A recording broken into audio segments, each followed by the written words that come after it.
Jensen Ackles and Jared Padalecki.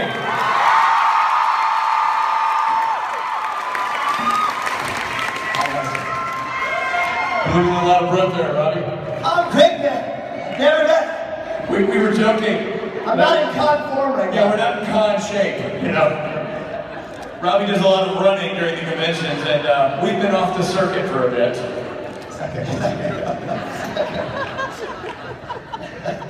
We have a medical professional in the house. There are a couple times since we hopped back on stage, and we were like, Did you make it back on stage this time? Would that be? This time was no problem. Was there no problem this time? No problem. Last night I noticed that. It's weird because I don't see a lip here. Yeah, no, this gets. It's almost like the understage monster grabbed your foot. Yeah. Were any of you witness of that last night? Okay, we don't have to make a business of it. This is Rob getting back on stage and like,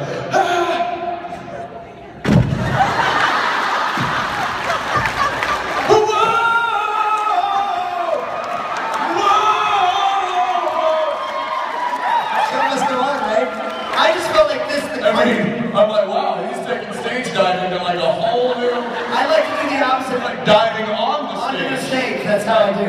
Yeah, it's the opposite of normal stage diving.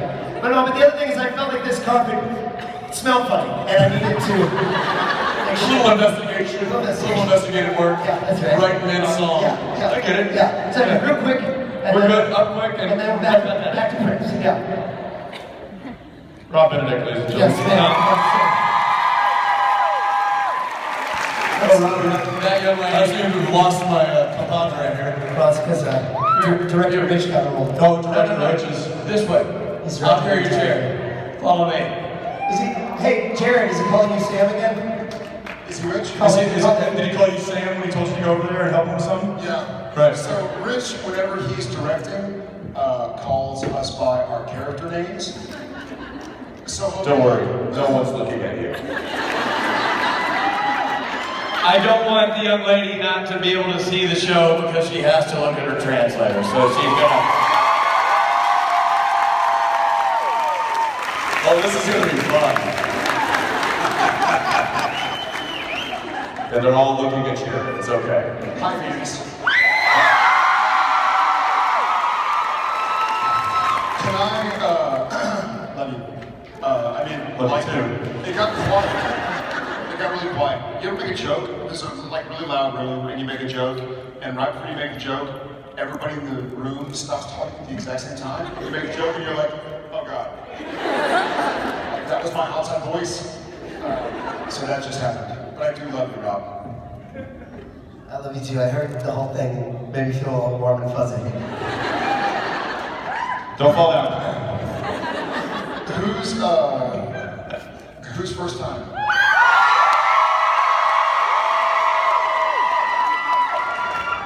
Not mine. Being totally honest.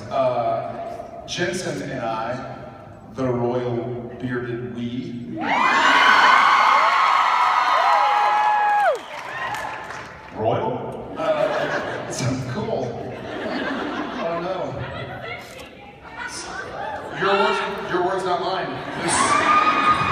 The sexy bearded we.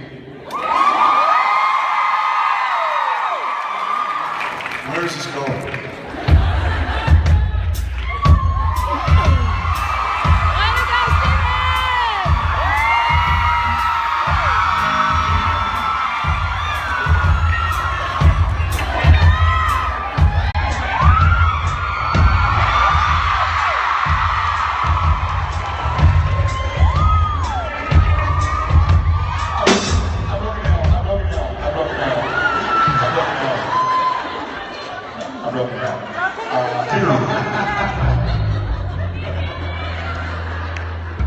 We wanted to say thank y'all.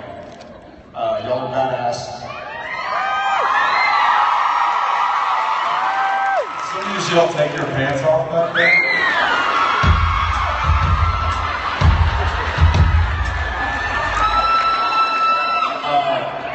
Look, if you say it, he's gonna play it. So just let's mind our P's and Q's.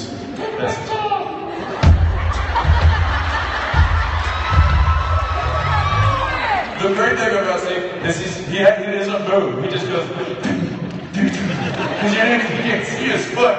It's like, I don't know who's doing that. Brilliant. Please answer. We obviously take your shoes off.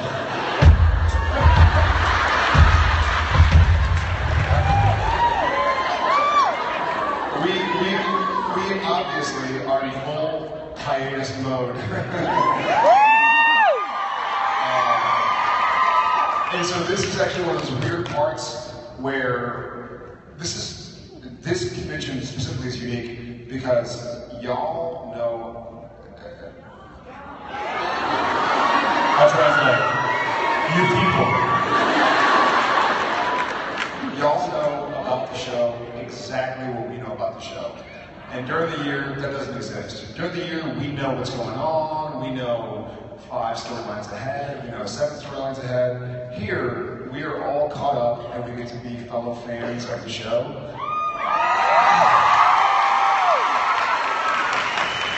So thank y'all. You people. That was there a chicken in the house?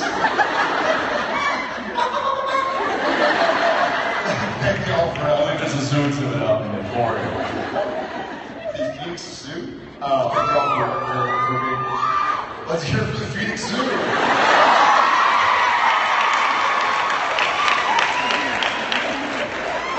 Yeah. Does that person, do you work at the Phoenix Zoo? Okay. How many people work at the Phoenix Zoo? There's like 80 people. So like, we all do. By the way, it's a Sunday. Who's watching the zoo? Jesus. I heard 100 people yell like, yeah, we're at the Phoenix Zoo. Like, nobody's at the zoo right now. There's just a giant line at the Phoenix Zoo with parents like, our kids need to take a nap. No one's here to collect our tickets, so we'll buy our general admission. All right. Love y'all. Thank y'all. We're going to get on to some questions, so we don't waste y'all's time. How are you doing? You people.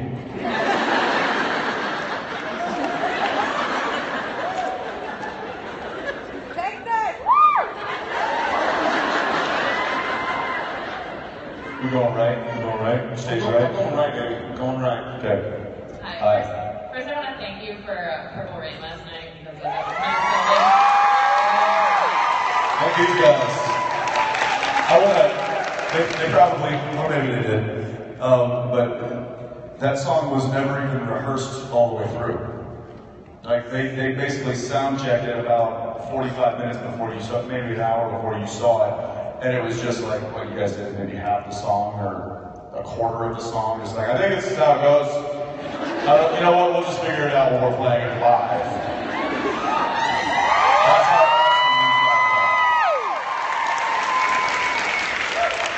yeah, so it's only going to get better. Well, it sounded great. I wanted to ask about how AKF and Yana kind of correlate to each other, and on your opinion on how you kind of came up with the idea to have them be together. To have what together? Always keep fighting and you are not Oh, alone. got it. Well, I mean, I think one of the things Supernatural has been able to do as a show, and then further with you people,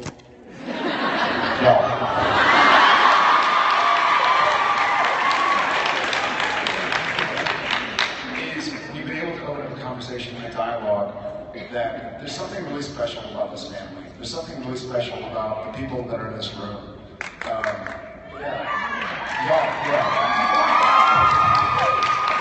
And the Phoenix Zoo. But I think Jensen and I and Misha and several friends and other members of the cast realized that we're kind of a cool. People will go like, you know, you actors live in your own world, and I'm like, we do, and it's awesome. You should see our family because y'all are our own world. You people.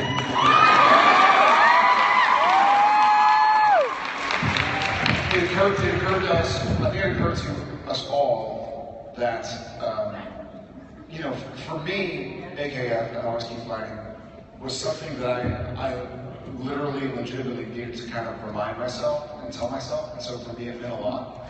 And then Love Yourself First meant a lot as I progressed through me finding out who I was and kind of the steps forward. And the same with You're Not Alone. Just these ideas that, you know, every now and again, something means something to you, and then it develops and it grows without losing the foundation of always keep fighting. But now you know reasons to always keep fighting, or ways to always keep fighting, to realize you gotta love yourself first, to realize you're not alone. And I bet people today in the photographs that say thank you to me, they say, you know, I was in a bad place, thank you for getting me through that. And I have to tell them honestly, I did not get you through that. You got you through that.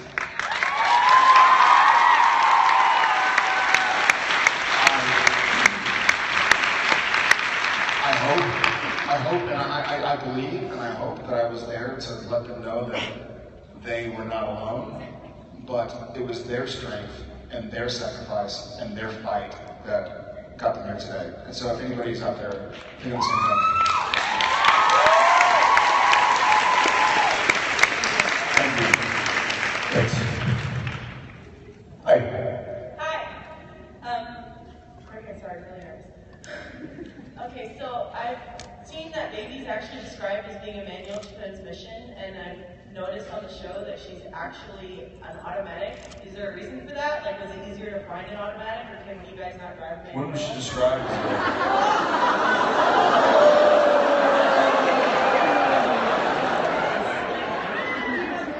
When was it ever described as a standard? I think it was described as being a standard in the book.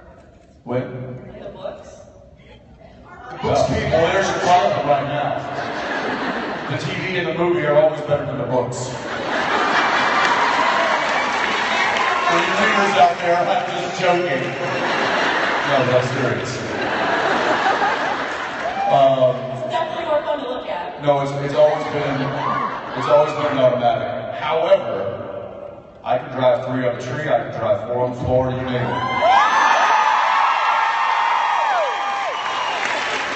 But luckily I don't have to, because that just adds a whole other element to the ballgame when you're talking about remembering lines. Sometimes I'm having to like put the slate in for the camera. Sometimes we're having to set our own shots because the cameras are inside the car. There's a lot going on inside that car.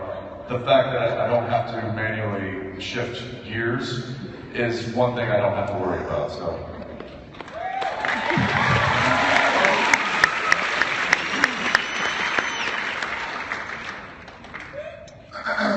Yeah.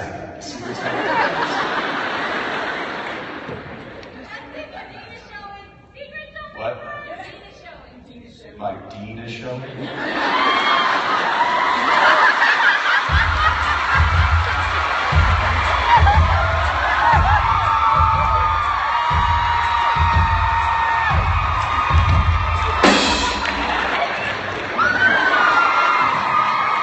I tried to button up your shirt. Yeah. And they were like, yeah!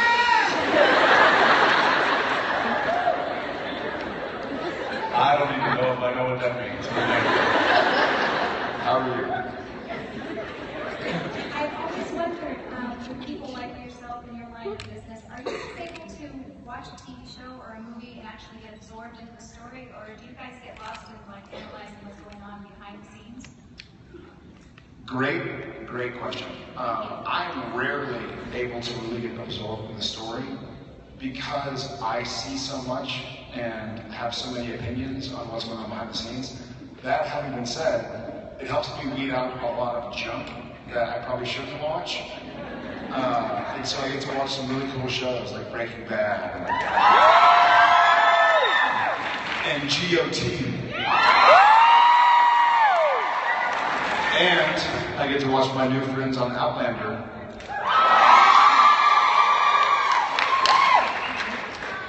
So yeah, so it is different. I think it's probably like being a musician and hearing music to where you're like, oh my God, they're playing the same chord over and over and over again. Compared to hearing somebody that's doing something new or interesting or really like trying something unusual. And so I think where I am in my career, for me personally, it helps kind of cut the fat. You know? I'm going to parlay that question and ask Billy, when you hear somebody like tearing up the guitar, are you just listening to it as a fan of the song, or are you kind of listening to pick apart what they're doing and then are impressed by or unimpressed by what you kind of can decipher from your musical knowledge?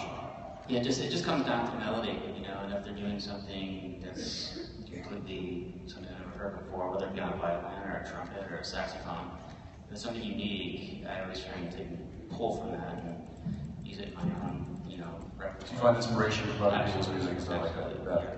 That's cool. And then, yeah, I think that he and I, all of us within our own kind of medium, is, you know, I'm the same way. I think it's helped me weed out a lot of bad productions. Just going, wow, it's really horrible lighting, and the camera's not doing anything, and the actor's so tall that I don't know if that actor's hair, if he's trying to be a girl, or if he's...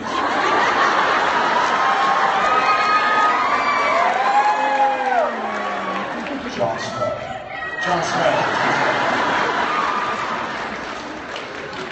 But it's cool because he finally cut his hair. You haven't caught up.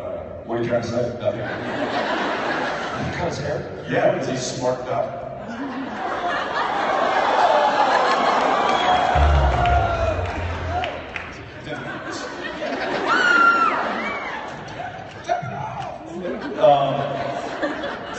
Yeah, I will say that when we do find really good quality programming or a really good movie, then and things where we look at and we're like, oh wow, that was a really good take, or that was a really interesting scene and the way that they shot it, or stuff like that. We can appreciate that, but at the same time, we can allow ourselves to get lost in it because we're appreciating the art that they're providing for us to listen or watch. So, yeah.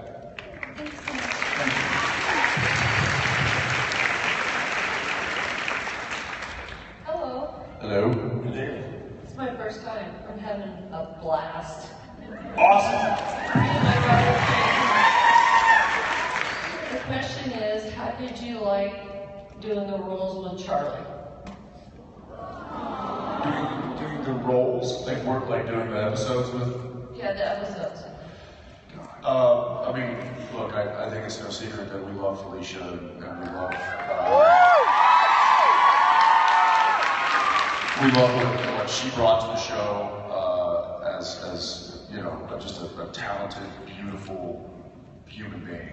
But you know, talking more as far as the show is concerned, the character was really great because it was kind of that sister that the brothers, you know, maybe never had or never knew they wanted.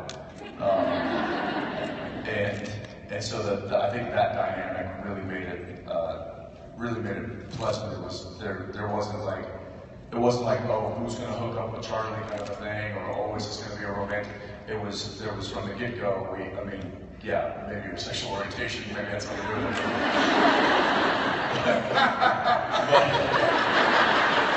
Yeah, maybe. But generally speaking, like that's an issue when you bring female characters. Generally speaking, if there is a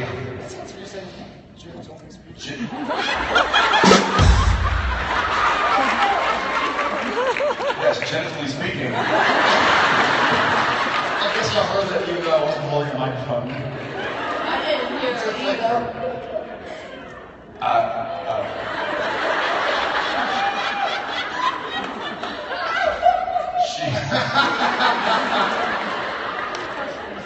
Charlie was an awesome character.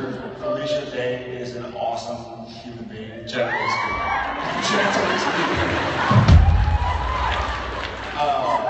I think for us, it also was a cool opportunity for Supernatural. And there are a lot of things that go on behind the scenes that even we don't know. In the casting or whatever happens, we don't make that decision, you know? Like we love Sam and Dean, and we, for a large part, We love you too. You guys are awesome. But a lot of things happen in the casting of the character, the writing of the character, that doesn't cross our desks. I'm glad Felicia did. I'm glad that's the way it worked out. And she was awesome, her character was awesome. People ask me a lot, like, what I want to do after Supernatural ends. And I say, Supernatural's not going to end.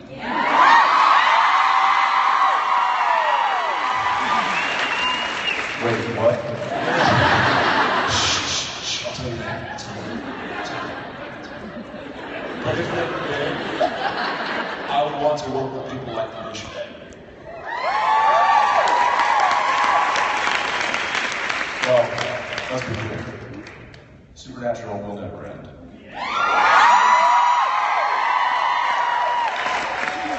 The show might. But what is built, this will never end.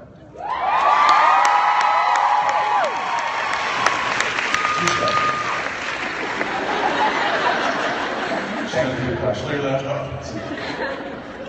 Alright. My question is, what is the average amount of shenanigans that go on in one day? And what is your favorite?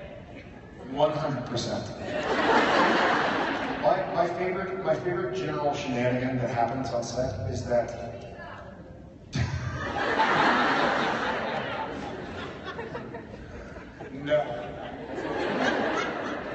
No, I said general.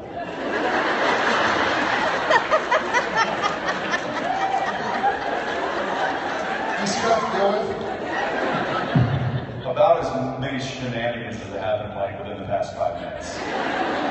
It's pretty much par for the course when we're actually working and supposed to be professional. Yeah, I think for us, one of my favorite things that happens on set regularly is that we'll have a guest star come on the show, and Jensen and I will be like horsing around, goofing off, and taking jokes, flip the life, and they'll be like, okay, and action, and we'll break into character, and the guest star's like, what? And there was even one of the shaming people punting things. One of the videos was about us like messing around. It was like action. Thank you for your time. And that, what was it? Taste the rainbow. Yeah, taste the rainbow. All that, like that's what happens. And then they're like action, and we start acting again, and the guest stars are like, where am I? It's weird. So that's probably my favorite. But you gotta keep it light. As Ken Manners, may he rest in peace, said,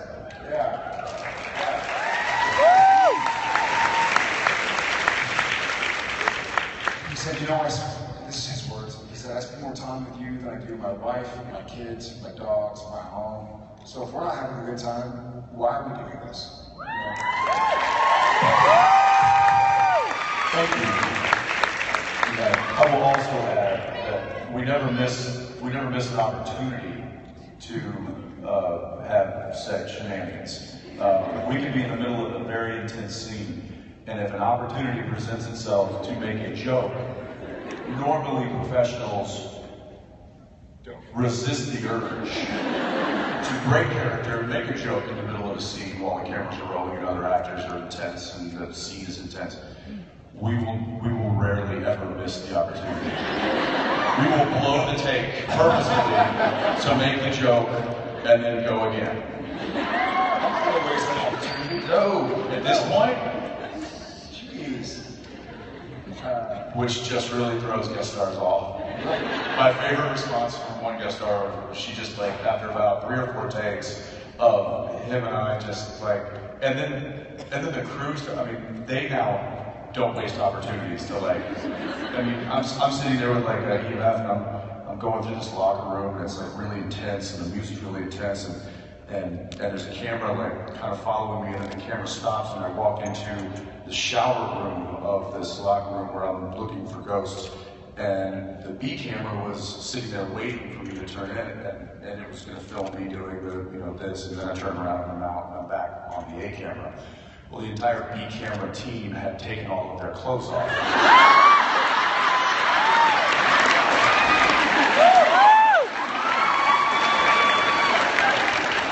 And I had no idea that this was going on. And we're talking the camera operator, Brian Rose, we're talking the focus puller, Clayton, we're talking the camera assistant, Peter Hunter. So I think it was just the three of them. Oh no, and the dolly director, Steve Gilmore. So there was four of them, just all that, I mean, they had their underwear on, that was it. They were pantless, shirtless. Actually, I think Rosie was completely naked. And just standing there, like, just waiting for me, just like this. And I just did one of these, I went,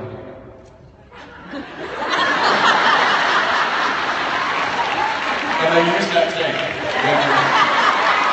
They used it. So,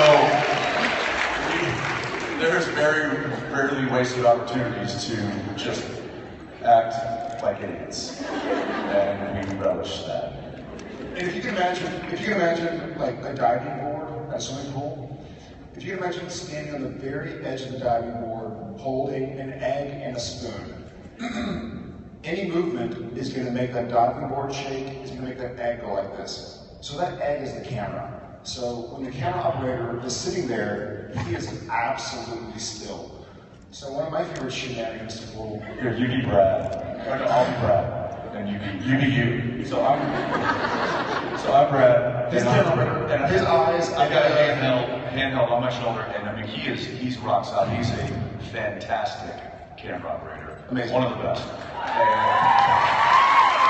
don't tell him I said that. But you know, he'll be doing like say my coverage, so I'll be on camera, and Jared will be just off camera. I'll be Sam, and I'll be like, hey Dean, you know, I think we should check this out. And I start to walk away, and then I stop. And so now Jensen's the only one on camera, and as Jensen's saying his lines, I'm doing this.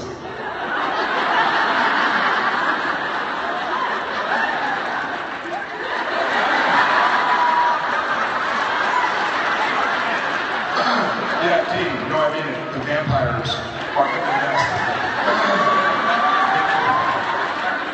The zombies are gonna get us. And I'm laughing. Jensen is acting, and I'm like, hee hee hee hee. And sometimes Brad just has to sit there and take it.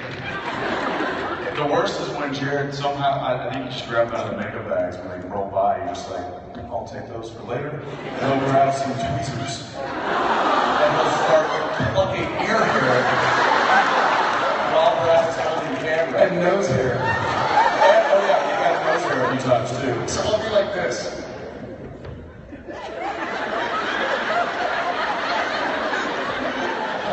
And he's trying to stay so still because when he laughs, and the camera goes like this. And the director, the VP, or the tent, like not seeing all the stuff that's going, they're just watching the image, and they'll be like, "What the hell is he doing?" I said, "Brad, why are you shaking? Cut!"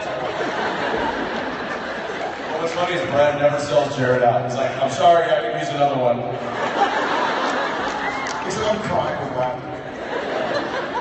Yeah, it's the gag reel to almost any season, especially the later seasons, could probably be 3 to 4 hours long. I don't know how they sift through all the material and decide, you know, what's what, but When does season 11 DVD come out? September.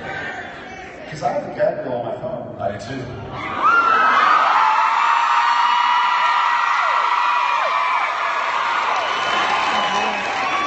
There are people who have questions. There are people who have questions. Yeah, that's right. We should do that. Seriously, if you put that gag reel, I can wait.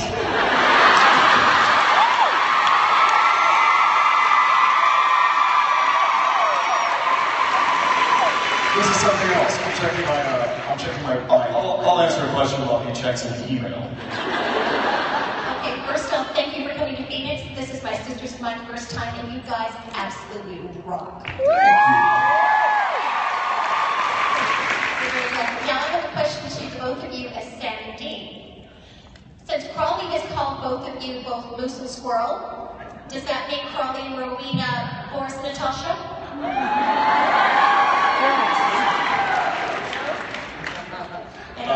Yes. Well, it does beg the question of what does that make Castiel? I think it either makes him fearless leader when he had Lucifer in him, or he was Dudley Do Right. Your choice.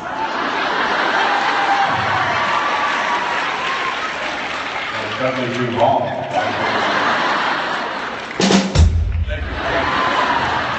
Thank you. Do that.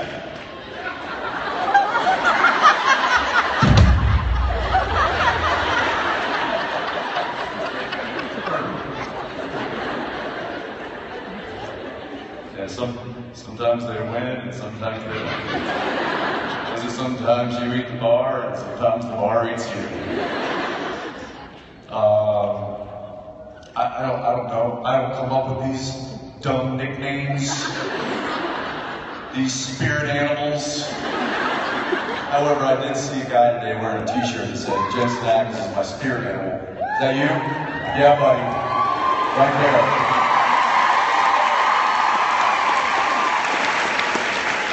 That made my day. My spirit animal is brisket.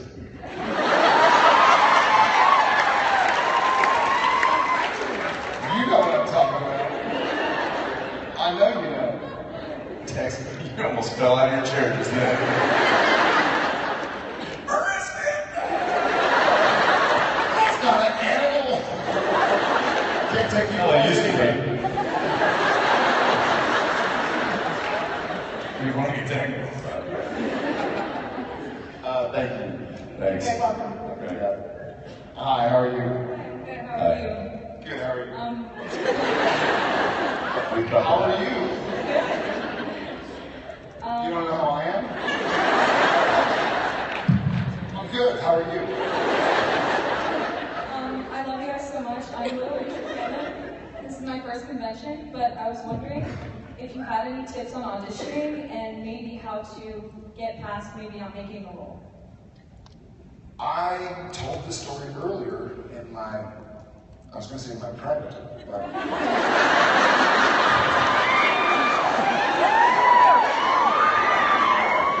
Did you flush when you were done? I also walked in, it was maybe 10:30 a.m. and I walked in with a beer because I thought it was a Diet Coke when I grabbed it. And I hadn't opened it, and I was like, I should watch my language. It's 11 a.m. And somebody was like, yeah, and you have a beer. And I was like, oh my God. So I gave that beer away. Who drank it? Who drank that beer? Good on you. She's passed out. She's been drinking beer since 10 a.m.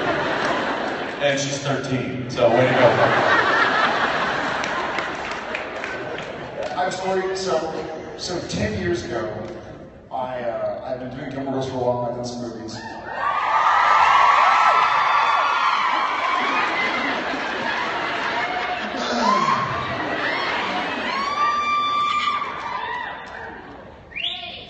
The original Dean.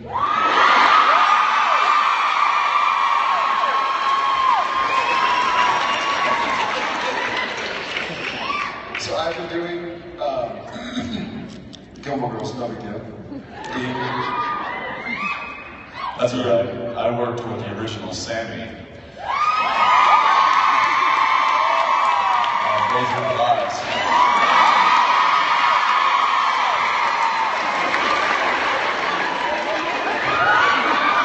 She too was a long-haired female.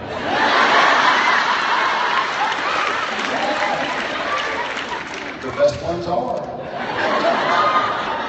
I don't know. I've So got short-haired females in here that are pretty cute today. You know who you are. I was doing I actually bought a house, and I had some friends over, and one of my friends, her name is Angela, she was a friend of my girlfriend at the time. I was giving a tour, and I had like 30 scripts by my bed. And she was like, oh my God, have you been on that many auditions? And she was just starting in the business, and she's a comedian. Her name is Angela Johnson. And so when she was just starting, she was a friend of my girlfriend at the time, and she was like, oh my God, you've been on so many auditions. And I was like, I'm sorry? And she's like, have you been on all those auditions? There's probably 30 scripts, maybe 40. And I was like, house tour time out, walk with me. And I walked her downstairs into the garage where I literally had file boxes stacked 1, 2, 3, 4, 5 6, 7, 8, 9, 10, 11, 12, 13, 14, 15, probably 30 file boxes full of scripts that I did not get. And I was like, those are the auditions I've been on. And her jaw kind of dropped, because at the time, I mean, I was a 20-year-old kid who had just bought a house in LA. I was a successful actor, but I had heard no 1,000 times. And each time, and I've been very public about always keep fighting, but each time that I heard no, I took it personally. It hurt, it sucked. It's like somebody saying, like, not picking you for their team. And you're like, you know what, what's wrong? Like, maybe something's wrong with me. And I learned with the help of my family and friends and my second family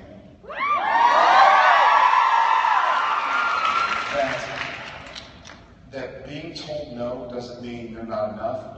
It just means you're better for something else.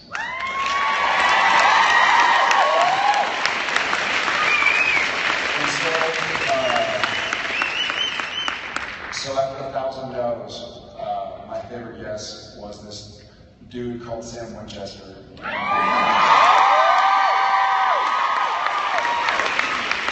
So my advice on auditions is don't take it personally. When you hear no, it's not your loss, it's their loss. And keep going.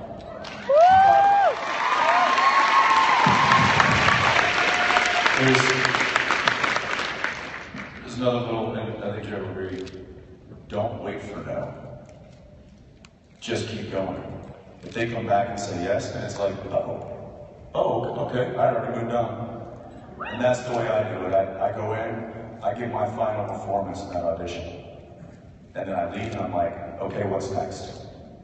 If they call me and say, hey, we want you to come back and read for the producers, and be like, oh, okay, well, I'll come back and give one more final performance.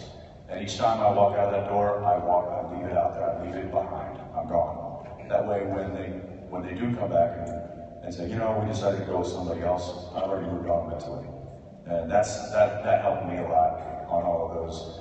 And I remember that I know exactly what project it was that I got told no on, that I took so personally, that I immediately hung up the phone and put a hole in my drywall with my fist. And I called my dad, super upset. And he gave me that advice. He said, son, you gotta walk away from it, give the best performance, but have that be your final performance, unless they want an encore. Don't wait for the encore. Move on from that.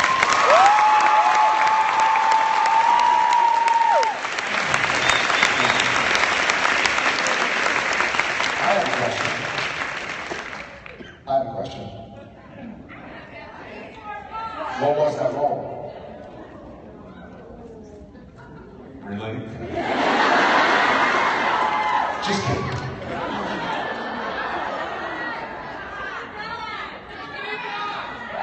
That's right, I haven't about it. However, no, it was for a TV show, it was for a pilot. No, this was early, this was a long time ago. Shane booked it.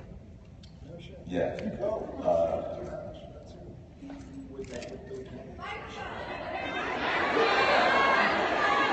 You guys wouldn't know it because it never went. It was a pilot. It's as though, imagine we shot the pilot of Supernatural and it didn't get picked up, you would have never seen the pilot. So pilots get made all the time and you never ever see. So this was a show that in my opinion I thought I was perfect for. It was a role I was like, oh, this is, and it got down to me and one other guy. So I was, Who's a buddy? yeah, who was a friend of mine, and it still is. And Of ours. yeah, and so, but and it wasn't like I wanted him not to get it, I just really wanted it. And when I didn't get picked, and I thought I had it in the bag, when I didn't get picked, I just really, really, really took it hard. That show then got made without me, and then never got picked up and never made it to a series. Because you weren't in it.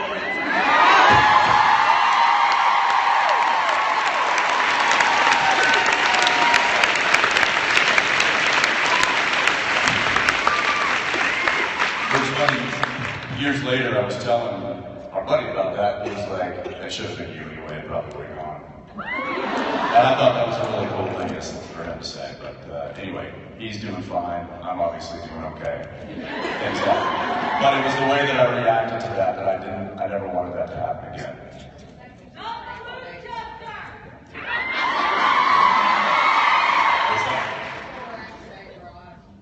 It was after. Just after. Yeah. How dare they? I have this one too. Funny. You just realized you went out and sang along. And I was like, dude, this year at Jensen. I know the perfect guy. Yeah. Hi. Hi. Thank you for your advice about auditioning too, because that was, I feel like myself included, there's probably a ton of people in here that are inspired to act, and it was great to hear that from professionals. So my question is kind of personal. It's more directed towards Jared, but I would like your input on it too. That's fine. So have you guys ever, had some unhealthy coping mechanism, and how did you get out of it? I've only had unhealthy coping mechanisms. Is there healthy coping mechanisms? Because I have not found them. I don't know, drawing or something. Well, that's Drawing or something. draw. No, that would be unhealthy because I would then look at what I just drew and realize that I sucked at that too.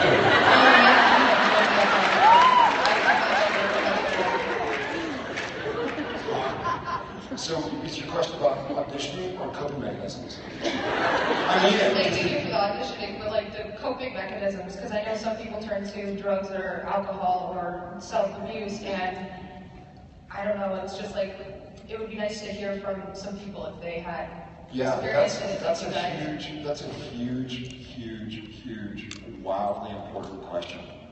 And very, very, very, very near and dear to me and my heart, my family, and my soul. Unhealthy coping mechanisms are very unhealthy. We established that. Yeah, I consulted and still consult a professional, a doctor, about how to learn to cope more properly with pain, with sadness, with depression, with anxiety. It gets really scary sometimes. The world's it can be a scary place. Even from where I stand, and I'm a 6'4" white dude who has a career, and I get pretty scared sometimes, and I get pretty worried. And sometimes my wife isn't there to tell me it's all right. Sometimes my friends aren't there to tell me it's all right. My friends aren't there to tell me it's all right. And I choose to listen to the bad instead of the good. So I went to a professional, and I'm proud of it. And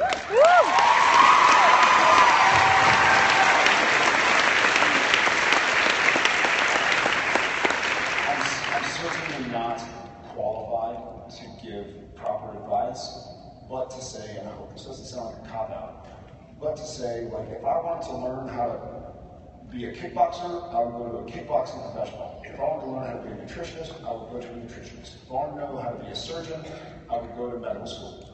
I wanted to learn how to take care of my mental health, so I went to a mental health professional. And I'm proud of it.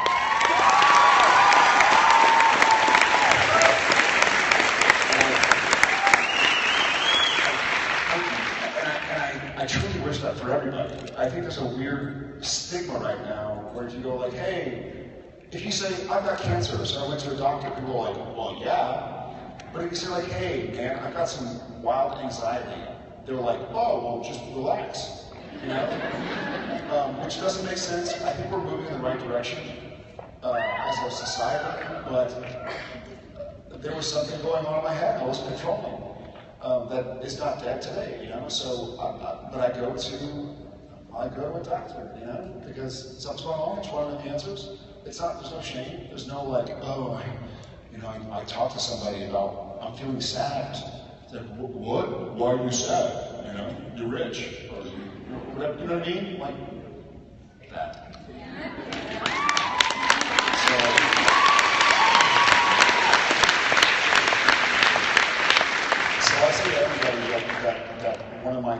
greatest blessings in life was realizing before it was too late that I wanted to figure out what was going on in my head. So that's my message.